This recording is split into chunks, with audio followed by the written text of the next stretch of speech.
My name's Bob. I am a sidelined employee working for a certain publishing company. This year, I'm hitting the big 40 and still haven't settled down. Now, that's not to say I've never had a girlfriend. I had one back in college. We met at a literary club, bonding over a shared love for a particular novelist, which led us to dating. After graduating, we stayed close since we worked near each other, and our relationship was as solid as ever. Never had a fight with her, and I used to think, I want us to always be this close, maybe even get married someday. Turns out, I was the only one thinking that. She started getting closer to a senior colleague at her job, and our meetings started becoming less frequent.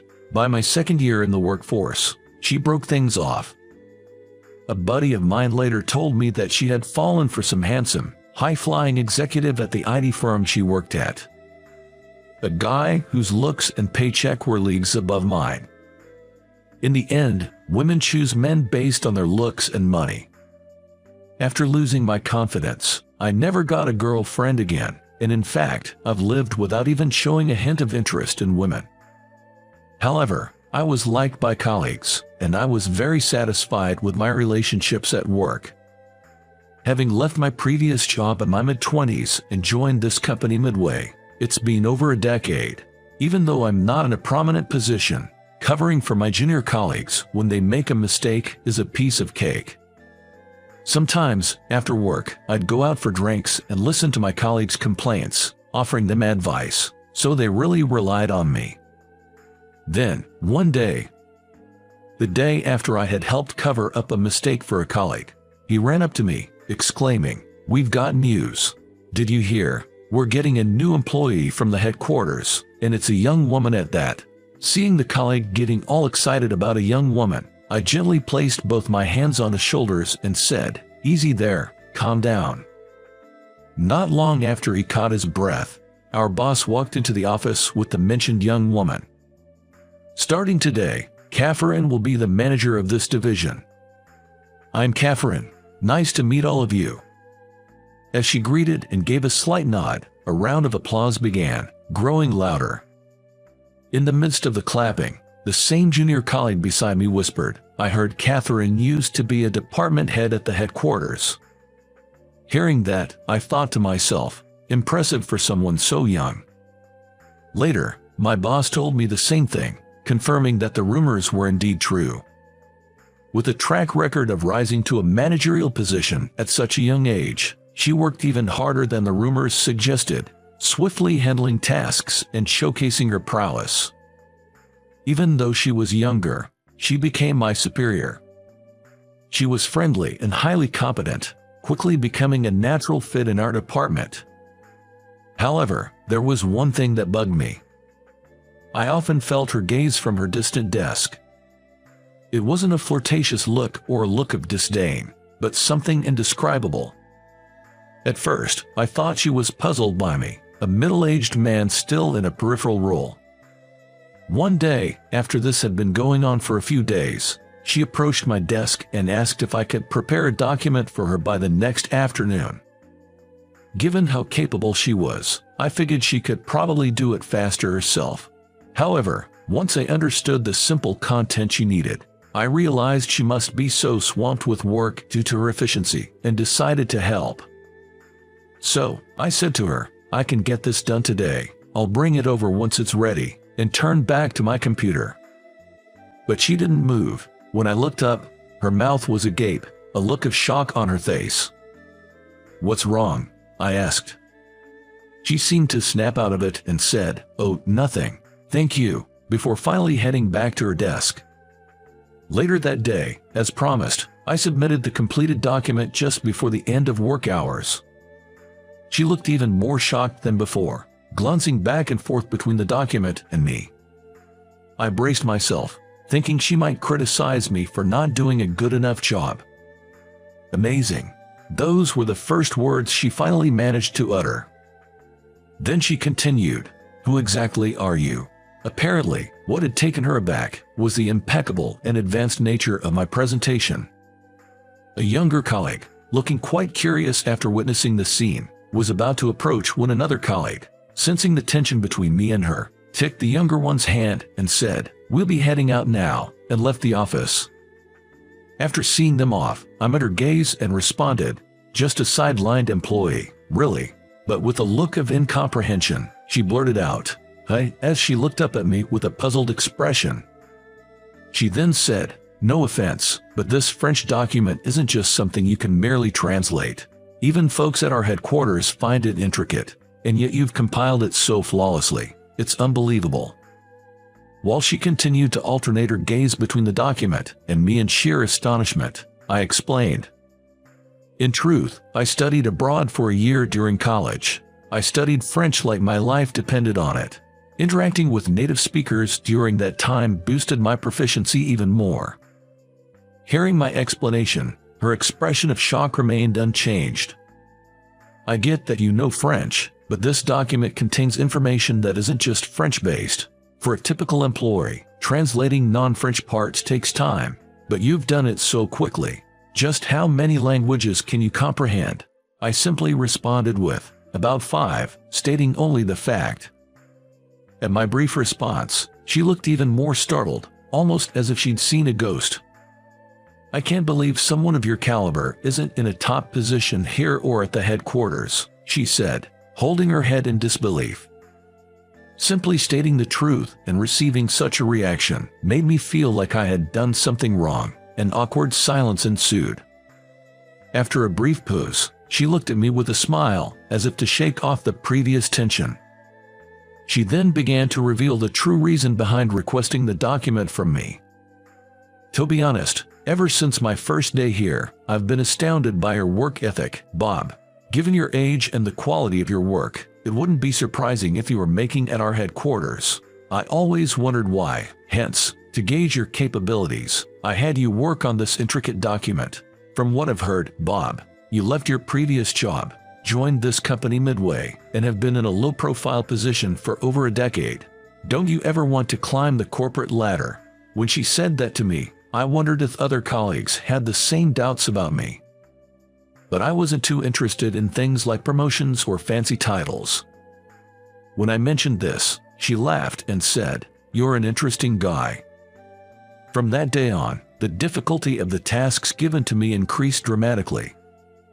And later on, she asked me to accompany her to a meeting at the headquarters. Although reluctant, I agreed and headed to the headquarters.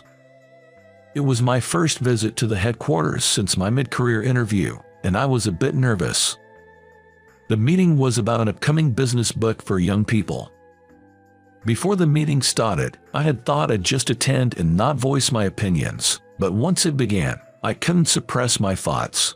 Before I knew it, I was suggesting various ideas, and most of the employees at the headquarters nodded in agreement, their faces showing astonishment. The CEO was also present, and after the meeting, I was called into his office. I went with Catherine. "Well, Catherine was right. You're really talented, Bob. We shouldn't let talent like yours go to waste. I'd really like you to join our editorial team at the headquarters and fully utilize your abilities."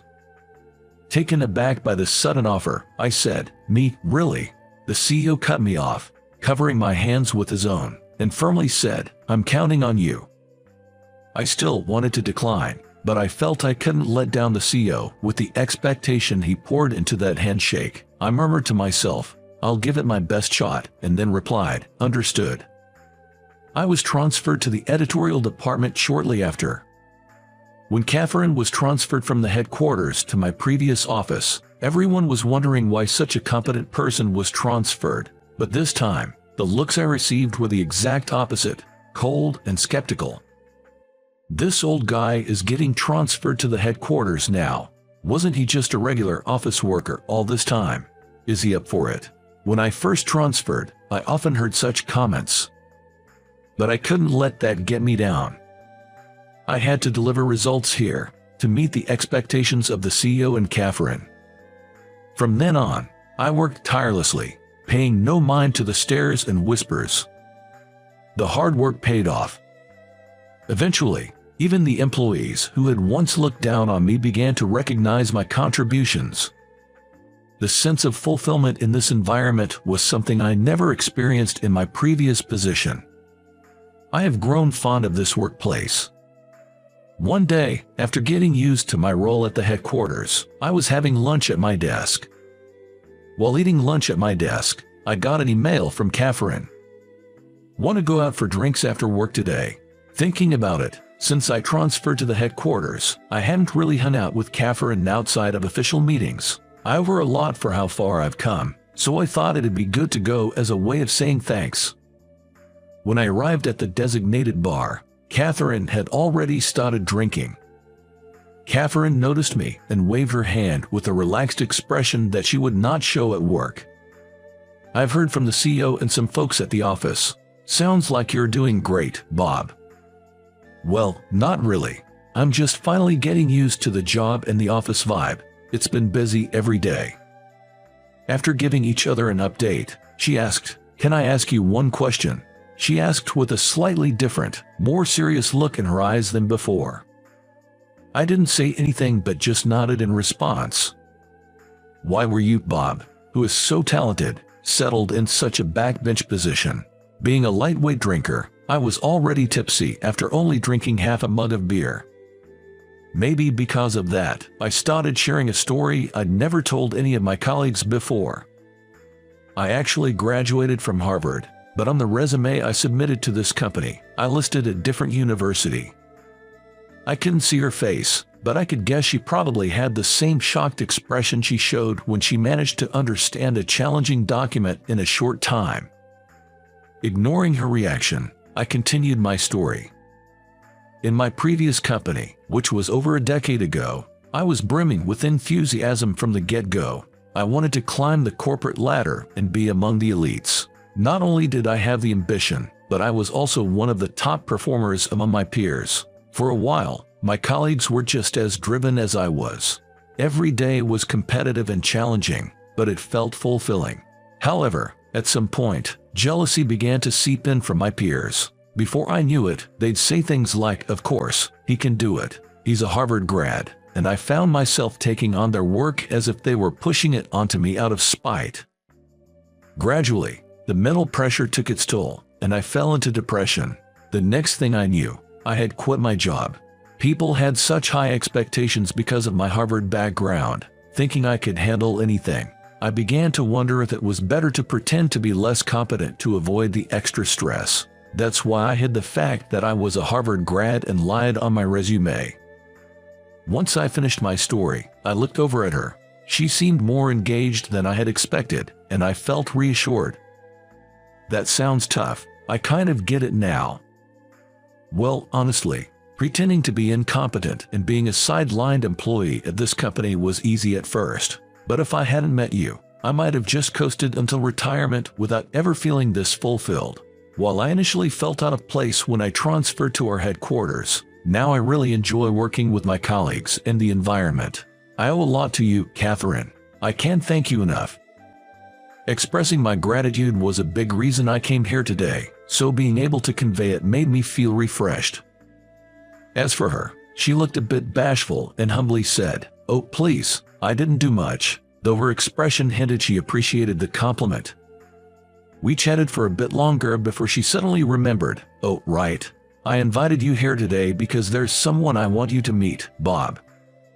Apparently, this individual is a professor, also a Harvard grad like me. I heard that he is a well-known professor in the publishing world, and that books written by him are sure to become bestsellers. He can be a bit stubborn and difficult, but maybe he'll listen if it's you, Bob. A few days later, Catherine and I went to meet the professor. "Hello," Catherine greeted as she opened the door. The professor, seated and engrossed in a newspaper, looked up with an exasperated expression and said, "You again. I have someone I'd like to introduce today." Saying this, Catherine gave me a strong push from behind to prompt me forward. "Pleased to meet you. I'm Bob from TZ Publishing." Despite Bob being a Harvard grad, he listed a different college on his resume and was sidelined at his job until recently. Her spilling the beans about my past right off the bat made me bow my head in surprise and embarrassment. However, the professor's reaction was unexpected. "Now, isn't that intriguing?" he remarked, breaking into a cheerful laugh.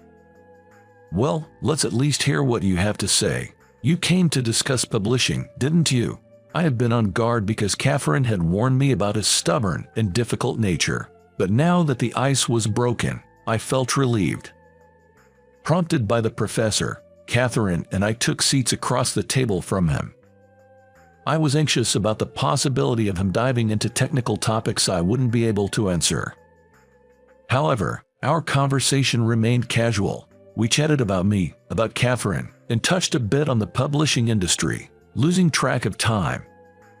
It was evident the professor had warmed up to me. "Man, Bob, you're not only entertaining but also sharp. If you'd be the lead editor, I'd consider publishing with your agency." "Really?" "Yes, but if we're doing this, we're aiming for a bestseller. I don't want to compromise on the content, so give it your all, Bob. I'm counting on you." And with that, I had won his favor, and just as Catherine had hoped, we got to discuss publishing. "We did it, Bob. With your persuasion, even that stubborn professor was moved." I modestly replied, "It wasn't all me. I didn't do much, but deep down, I was ecstatic like never before. I couldn't believe I'd have the chance to work with such an esteemed individual like the professor in my life. The thought alone made me look forward to each new day." The business book for young adults that the professor and I collaborated on was a massive success. I was convinced that, with the professor, we could produce future classics, and so I delved even deeper into my work. That effort was never in vain. The books the professor and I released kept hitting the bestseller list, and my presence in the editorial department had grown immensely compared to before. And when I say it had grown, I don't just mean in terms of prominence. The sense of fulfillment I felt, something I would never have experienced in my previous job or back when I was just another face in the crowd, was incomparable to the past. Later on, my relationship with Catherine evolved from work colleagues to dating. Now, we're married and have been blessed with a beautiful daughter. My life, which was once set on coasting through average days until retirement, underwent a significant transformation after meeting Catherine and the professor. I hated my job because of my excellence, and at one point I even gave up my hard-earned title of Harvard grad. However, I was able to change thanks to encounters with people who could be described as fate. I was just lucky to have a fateful encounter, but when I see someone wanting to change their situation now, I want to tell them this. Don't fear change. Take action. Just waiting for an opportunity might mean you only get your chance after turning 40, or perhaps you might never find it in your lifetime. While 40 isn't too late, it's always better to grab chances sooner. If you seize opportunities early, you can enjoy longer and more fulfilling days. To those who are content with their current state, I'd like to ask, is that truly the best you can do? Thanks to the professor, there's no denying that I've become known as an editor with a string of bestsellers. But since the day the professor told me he liked my work, I've poured my heart and soul into my job day and night. I can proudly say that this hard work, while modest, has definitely contributed to the success of those bestsellers. Because with each book, I've given it my all. So, take a moment to reflect if your current situation is truly the result of giving your very best, and if you feel there's more you can achieve, that you are not at your limit, then I urge you to act now. Effort is always rewarded in one way or another. If my life, where I even falsified my education to become a sidelined employee, can change so drastically from just a few encounters, so can yours.